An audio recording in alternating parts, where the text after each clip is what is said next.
जपून ठेवलेली वस्तूसुद्धा कधी कामात येईल काही सांगता येत नाही. तीसुद्धा कामात येऊ शकते. माझ्या लग्नाचा कमरपट्टा होता, तो तुटलेला होता थोडाफार आणि अप्पूला तिच्या ॲन्युअल फंक्शनसाठी कमरपट्टा हवा होता. म्हटलं चला याचं DIY करून बघू. थोडा तुटलेला होता. म्हटलं याला एका साईडनी कडी बसवून घेतली तर मग बेटर होईल.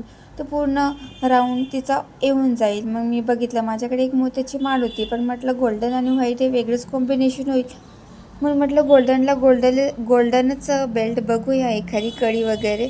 तर माझ्याकडे एक नेकलेस होता की ज्याचं मी खूप दिवसापासून घालतसुद्धा नव्हते. मग त्याची कडी काढून घेतली आणि तेच माझ्या कमरपट्ट्याला लावली आणि लावत असताना त्याच्या कड्या मला हाताने काही लागत नव्हत्या. मग म्हटलं आता काय करायचं, तर हाताने लावता लावता एक दोन वेळा माझ्या बोटालासुद्धा ती कडी लागली.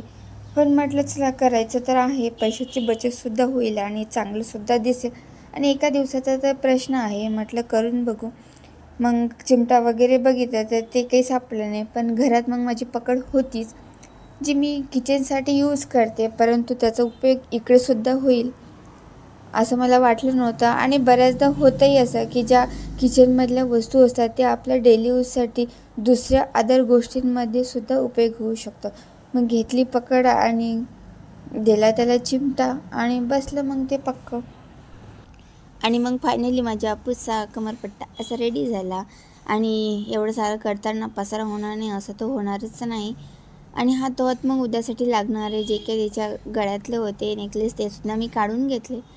आणि म्हटलं वेळेवर मग परत तेच काढावं लागेल. म्हटलं आज आता काढलेलंच आहे तर मग ते सुद्धा